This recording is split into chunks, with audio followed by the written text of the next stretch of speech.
Mental health trust on the brink of good rating. But are they doing enough?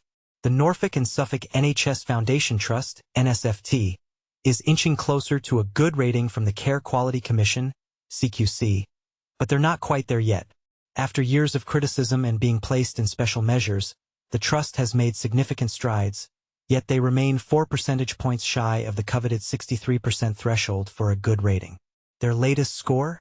59%. But here's where it gets controversial.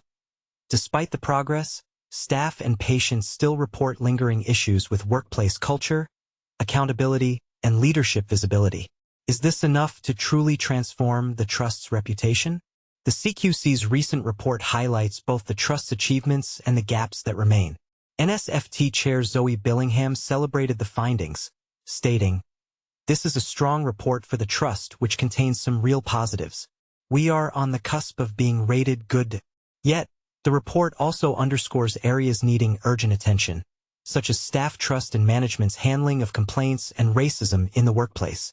And this is the part most people miss.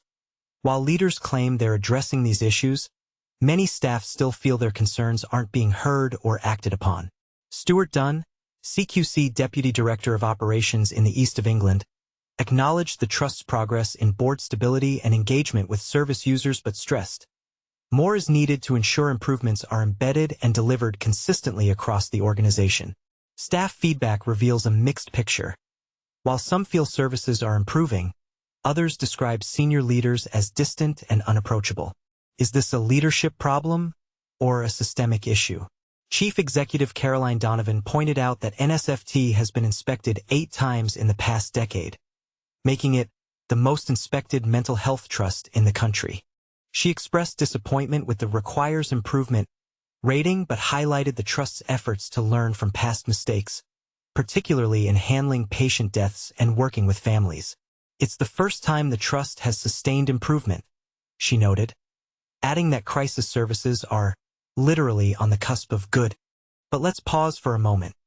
If the trust is so close to achieving a good rating, why are staff still reporting issues with discrimination and feeling unable to speak up? Could it be that the trust is focusing too much on ticking boxes for inspectors rather than fostering a genuinely supportive workplace culture?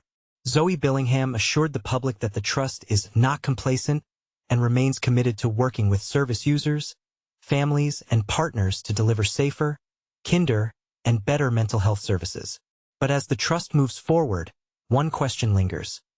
Are these improvements enough to rebuild trust with both staff and the community? What do you think? Is NSFT on the right track, or do they need to do more to address the deeper issues? Share your thoughts in the comments below. We'd love to hear your perspective.